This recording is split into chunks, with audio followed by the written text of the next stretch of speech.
మీరు అన్యాయం జరిగిందని కేసు పెట్టారు. ఆ తర్వాత మస్తాన్ సాయి అనే అతను బయటకు వచ్చాడు. ఆ తర్వాత ప్రీతి అనే ఒక అమ్మాయి బయటకు వచ్చింది. ఆ తర్వాత ఇప్పుడు మీరు అంటున్న ఒక అమ్మాయి ఇంకొక అమ్మాయి బయటకు వచ్చింది. అందులో మధ్యలో ఉన్న ఎవరైనా అయి ఉండొచ్చు. అది మస్తాన్ బ్యాచా లేదంటే లావణ్య బ్యాచా రాజ్ తరుణ్ గారి బ్యాచా ఇవన్నీ పక్కన పెడితే ఒకరి తర్వాత ఒకరు వస్తూనే ఉన్నారు. పంపిస్తేనే వచ్చారు కేసు డీవియేట్ చేయడానికి వచ్చారు. కానీ ఇప్పుడు చూస్తున్నా అంటే నా వర్షన్ ఏంటంటే చిన్నపిల్లలు ఎంతో మంది చూస్తూ ఉంటారు కదా ఫోన్లు కానీ ఇవి కానీ.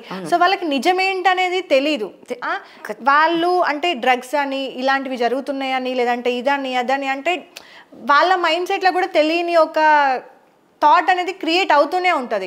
నిజంగా అంటే ఈ కేసు వల్ల చాలా మంది పిల్లలకి కూడా అది ఎఫెక్ట్ అవుతుంది. ఎందుకంటే ఫోన్లు వాళ్ళకి చూపించాలన్నా భయమే. అంటే ఈ రోజులలో ఈ ఒక్క ఇష్యూ అని కాదు, నిజంగా అంటే బయట జరిగే ఇప్పుడు మన సొసైటీలో జరిగే చాలా ఇష్యూస్ గురించి కూడా పిల్లలు చాలా ఎఫెక్ట్ అవుతున్నారు. అంటే ఇప్పుడు సోషల్ మీడియా వచ్చిన తర్వాత దాన్ని మిస్యూజ్ చేసుకునే వాళ్ళు చాలా మంది ఉన్నారు. ఇప్పుడు చూడండి, నార్మల్గా మస్తాన్ సాయి అనే చూసుకుంటే ఆయన డైరెక్ట్ అంటే వైఫ్ అని కాదు లేదంటే ఇంకా ఏ ఆడపిల్ల అయినా సరే తన శరీరాన్ని రికార్డ్ చేస్తున్నాడంటే ఏ ఆడపిల్ల ఒప్పుకోదు. విలువలు ఉన్న ఏ ఆడపిల్ల అస్సలు ఒప్పుకోదు, రైట్?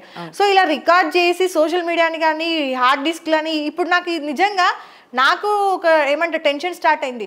ఒక హార్డ్ డిస్క్ని, ఒక ల్యాప్టాప్ని, ఒక స్క్రీన్ని, ఒక కెమెరాని ఇంత ఘోరంగా మిస్యూజ్ చేస్తున్నారు అసలు. అంటే ఫోన్ని కానీ ఎక్కడ పెడతారో తెలియదు, కెమెరాలు ఎక్కడ ఏంటో తెలియదు అసలు. ఇప్పుడు షాపింగ్ మాల్కి ఒక నార్మల్ షాపింగ్కి వెళ్దామని చూస్తే అక్కడ కెమెరాలు ఉన్నాయి అంటున్నారు. అంటే రోజుకొక న్యూస్ అనమాట. అంటే ఇప్పుడు మస్తాన్ సాయిని కూడా సపోర్ట్ చేయడానికి లేదు ఎవరు కూడా. నిజంగా అంటే ఈ పాయింట్లో నేను మీకు ఎందుకు ఈరోజు నేను ఇంటర్వ్యూకి వచ్చినాను అంటే లావణ్య ఒక్కటి తప్పు చేయలేదు. మస్తాన్ సాయి అనే అతను అసలు వీడియో రికార్డ్ చేయడం అనేది తప్పు. ఆ పాయింట్ కోసమే నేను ఈరోజు వచ్చా. యాక్చువల్లీ ఆ పాయింట్ వల్లే ఇవన్నీ కూడా వచ్చాయి. ఇప్పుడు అందరికీ రాజ్ తరుణ్ పైన నేను కేసు పెట్టానని పరిచయం అవడం వల్ల ఈ మతలబ్ ఏంటి అని అనుకుంటున్నారు. కానీ మతలబ్ అక్కడి నుంచి స్టార్ట్ అయింది. దానివల్ల నాకు రాజ్కి విభేదాలు వచ్చాయి. దాని తర్వాత మాల్వి మల్హోత్రాతో అతను మాట్లాడడం, వీటి వల్ల మిస్టేక్ ఇదంతా అయ్యాయి. కానీ ఒకటి అర్థం చేసుకోవాలి ఏంటంటే లావణ్య వచ్చి కంప్లైంట్ పెట్టింది, పోరాడుతుంది. ఒక్క అమ్మాయి మీద ఇంతమంది పడుతున్నారు కదా, అంటే ఎందుకు పడుతున్నారు? తప్పుదో డైవర్ట్ చేయడానికే పడుతున్నారు. అది తెలిస్తే వాళ్ళ ఫైట్ ఇంకా సాగదండి. నేను మస్తాన్ సాయి గారి పేరెంట్స్ది కూడా నేను చూసాను అనమాట. వీడియో కంప్లీట్గా చూసాను. చూస్తే నాకు అంటే వాళ్ళు మాట్లాడే మాటలు చూసిన తర్వాత నాకు లిటరల్గా వీళ్ళేంటి ఇలా మాట్లాడుతున్నారు అంటే నిజంగా కొడుకు తప్పు చేశాడు అనేది ప్రూఫ్ ఉంది. ఎందుకు అంటే హార్డ్ డిస్క్లో ఇప్పుడు 3 కాదు, 2 కాదు, 1 కాదు, వాళ్ళ వైఫ్ అయినా సరే తనకు సంబంధించిన వీడియోస్ ఉన్నాయి అని అంటే డెఫినెట్గా అది రాంగే.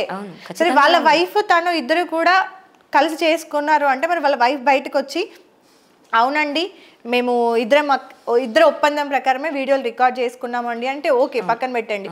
అందులో ఇప్పుడు మీ వీడియోస్ కూడా ఉన్నాయి, రైట్? మీ వీడియోస్ కాకుండా ఇంకా పలానా 4-5 అమ్మాయిల వీడియోస్ కూడా ఉన్నాయి. అసలు వీడియోస్ రికార్డ్ చేస్తున్నాడు అంటేనే తనకు ఒక ప్రాబ్లం ఉంది అని అర్థం. ఎగ్జాక్ట్లీ. అతను హ్యాబిచువల్గా దానికి అలవాటు అయిపోయి ఉన్నాడు. అండ్ ఇప్పుడు అతను 18-20s కూడా లేడండి, 34లో ఉన్నాడంటే రెస్పాన్సిబుల్ ఫాదర్గా ఉండాలి. అతను ఆపట్లేదు. ఏంటంటే నేను ఇంకొక మీడియా ఛానల్లో కూడా నేను ఒక వీడియో చూసాను అనమాట. 20 మంది అమ్మాయిలతో మస్తాన్ సాయి పబ్ పార్టీ ఇంట్లో సంథింగ్ అని చెప్పేసి పెట్టారు. అందులో చాలా మంది అమ్మాయిలు అబ్బాయిలు అసలు ఓపెన్గా చేస్తూనే ఉన్నారు. అంటే డ్రగ్స్ తీసుకుంటున్నారా లేదంటే ఆల్కహాల్ తీసుకుంటున్నారా ఏంటనేది ఒక వీడియో రిలీజ్ అయింది యాక్చువల్గా. అంటే రిలీజ్ అవుతున్నాయి అన్నీ కూడా, ప్రూఫ్లు ఉన్నాయి కదా. ఇప్పుడు మీడియా దగ్గర కానీ జనాల దగ్గర కానీ ప్రతి ఇంట్లో కూడా ఓపెన్ చేసి చూస్తూ ఉన్నారు. సో చూస్తూ ఉండి కూడా మా అబ్బాయి ఏ తప్పు చేయట్లేదు, మా అబ్బాయి ఏ తప్పు చేయలేదు, ఆ అమ్మాయి అంతా చేసింది అని అంటే ఆ వీడియోస్ అన్నింటిలో మరి మస్తాన్ సాయి ఎలా ఇంక్లూడ్ అయ్యాడు, ఎలా వచ్చాడు ఆ వీడియోస్ అన్నింటికి కదండి? అది లావణ్య పరిచయం కాకముందు వీడియోస్ ఇంకా మరి అన్ని వీడియోస్ రిలీజ్ అయ్యాయి. అందులో ఎక్కడైనా లావణ్య ఉందేమో చూపించమనండి. లావణ్య చేయించింది అనడానికి వాళ్ళెవరూ నా ఫ్రెండ్స్ కాదండి, వాళ్ళెవరిది కాదు. మరి ఇప్పుడు రాజ్ తరుణ్ నా మీద కోపం ఉండొచ్చు, కానీ నిజం మాట్లాడు రాజ్ తరుణ్ అని వాస్తవంగా మాట్లాడితే నోరు కనుక రాజ్ తరుణ్ నిప్పితే రాజ్ తరుణ్ లావణ్య ఎలాంటిదో కూడా చెప్తాడు. ఎలాంటి పీపుల్ నా ఫ్రెండ్స్ కూడా ఉండేవాళ్ళు. నేను నిజంగా అలాంటివి ఏం అలవాటు చేయించలేదు. అలవాటు చేయించుంటే నేను సర్వనాశనం అయిపోతాను. ఆ ఒక్క కారణం వల్లే నేను బతుకున్నానండి. దేవుడు కూడా కాపాడుతున్నాడు. నేను చేసిన పోరాటం అయి ఉండొచ్చు, లేకపోతే నిజం అయి ఉండొచ్చు. నిజం మాత్రం ఉంది. నేను అలవాటు చేయించలేదు. వాటి ఏటికి నేను సంబంధం కాదు.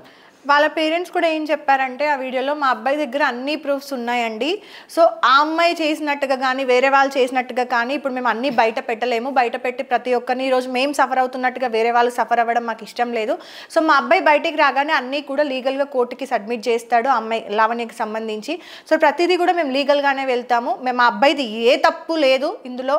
సో మా ఇంకా ఏమంటారు మస్తాన్ సాయి గారి వైఫ్ ఎవరైతే ఉన్నారో ఆ అమ్మాయి కూడా లైక్ చెప్తున్నారంట, వాళ్ళ పేరెంట్స్కి ధైర్యం చెప్తున్నారంట, అత్తయ్య గారు మామయ్య గారు అసలు మీరు ఏం కంగారు పడకండి, సాయి ఏం తప్పు చేయలేదు, సో మన సైడే న్యాయం ఉంది కాబట్టి మీరు భయపడాల్సిన అవసరం లేదు, మనమే గెలుస్తాము అన్నట్టుగా చెప్తున్నారంట. బట్ మీరు కట్ చేస్తే మీరేం చెప్తున్నారంటే ఆ అమ్మాయి మస్తాన్ సాయి ఓన్లీ బాబు కోసం మాత్రమే ఉంటున్నారండి, బట్ ముందే విడిపోయారు, ఏమంటారు మంత్లీ ఇంత ఇన్కమ్ ఇవ్వండి అని చెప్పేసి కూడా ఆ అమ్మాయి మస్తాన్ సాయితో మాట్లాడిన ప్రూఫ్స్ కూడా మా దగ్గర ఉన్నాయని మీరు చెప్తున్నారు. అంటే ఎట్లుందంటే అసలు మొత్తము ఒక ఫోన్ ని ఏ రకంగా యూజ్ చేయకూడదు ఆ రకంగా మీరు మొత్తం యూజ్ చేశారు. ఇప్పుడు ఒక సొంత భార్య ఒక భర్తని నాకు నువ్వు రికార్డ్ చేయకు, ఫస్ట్ నువ్వు రికార్డ్ చేయడం అలవాటు నీ దగ్గర నుంచే కదా మొదలైంది, మరి అదే భార్య పాసిబుల్ ఈ ఆడియో మాకు ఇస్తారా? డెఫినెట్ గా. ఈ టాపిక్ వచ్చింది కాబట్టి మస్తాన్ సాయి గారిది ఏదైతే వాళ్ళ వైఫ్ మాట్లాడిన క్లిప్స్ ఉంటాయి కదా అవి మేము కొన్ని ప్లే చేస్తామండి, డెఫినెట్ గా చూడండి. యా, అండ్ వాళ్ళ వైఫ్ అందులో డ్రగ్స్ది మెన్షన్ చేస్తుంది, విచ్ అతనికి లాంగ్ ఇయర్స్ నుంచి ఉంది అని. ఎంత అంటే ఇప్పుడు మనం చిన్నపిల్లలం కాదు, ఇంకా 18 20 లేం కదా, ఇంకా ఆపేద్దాము అని వాళ్ళ వైఫ్ స్వయంగా వాళ్ళ హస్బెండ్కి అంటుందండి. అదే ఆడియో రికార్డింగ్లో నేను పంపిస్తాను. అండ్ 2015లో నుంచి భార్యాభర్తలు కలిసి చేస్తున్న ఫొటోస్ వీడియోస్ అండి అవన్నీ. అవి చూస్తే నాకు కూడా నేను షాక్ అయ్యా. అంటే అంత మస్తాన్ డ్యాన్స్ చేసే దగ్గర నుంచి కూడా అంత వాళ్ళు రికార్డ్ చేసుకుని పెట్టుకుంటున్నారు. ఇంకొక డ్రగ్ చేస్తున్నది ఎందుకు పెట్టుకోవాలండి? పోనీ పెట్టుకున్నాడంటే రేపు పొద్దున ఎక్కడో దగ్గర మస్తాన్ కదా అవసరం పడుతుందనే కదా. అలా ఎంతమంది డేటాను పెట్టుకుంటున్నాడు అతను. ఒక అమ్మాయి